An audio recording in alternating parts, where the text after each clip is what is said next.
7 science-backed tips for forming habits that stick. The story is from Quartz. I'm Eric Burr. You're listening to Newsbeat Radio. Banishing bad habits and converting them to good ones is not easy. As Mark Twain once wrote, habit is habit, and not to be flung out the window by any man, but coaxed downstairs one step at a time. But how do we coax the bad habit down the stairs and out the door while encouraging the new one up the stairs and into the parlor? Changing a habit takes several concrete steps. You cannot just make a proclamation about your weight or introversion and expect that it will come to pass.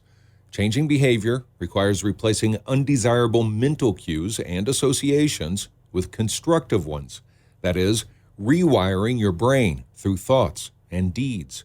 All learning is a gradual process of forging new mental connections and reinforcing them through practice so that the desired action becomes the natural impulse over time. The co-authors of Make It Stick, The Science of Successful Learning, have devised 7 steps to setting new habits. They use the goal of losing weight through alterations to diet and exercise, as our example here. But the same techniques work for any habit you wish to banish or cultivate. The challenge is to replace that undesirable habit, parking in a corner at parties and stuffing in the chips, with desirable ones, snacking less and spicing the revelry with your wit. 1. Powerful verbs. State your habit through powerful verbs of commitment. Studies show that when you phrase your resolution as a hope, I want to try to lose weight, you probably won't succeed. Instead, state it as a fact. I am committed to losing 10 pounds, or I am determined to fit into my favorite jeans. Stating your desired change as a wish is like paging through a travel catalog, but stating it in unequivocal terms is like putting your foot firmly on the path. 2. Public commitment. Don't just promise to yourself in a moment of strength that you will keep your resolution. Even with a determined commitment, you are more likely to sustain it if you tell your family and your coworkers and ask for their support. Tell them your workout schedule and report with satisfaction on how well you are sticking to your plan. 3.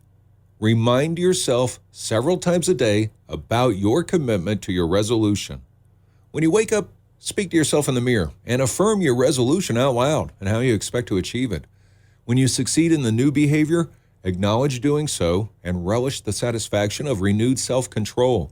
Make several explicit commitments about your goals and practice saying them every day. Just like new learning in academia and motor skills, new behaviors are strengthened when you practice recalling and applying them. Action strengthens new mental connections, helping them to become dominant. 4. Cues for positive actions. Where you can, create physical cues to help manage temptations. If your weaknesses are crackers, cheese, and cookies, but you live with others who keep these on hand, put sticky notes on them that say, "Paul, don't eat the cookies." That way, when the impulse of the old habit drives you to the cupboard, you will be more likely to pause, reflect on your goal, and find the resolve to turn away. 5. Constructive imagery. This advice is often given in the wrong form, such as imagining an end state, like, think of yourself as 25 pounds lighter. That sort of image does little good. Instead, imagine the steps you need to get there.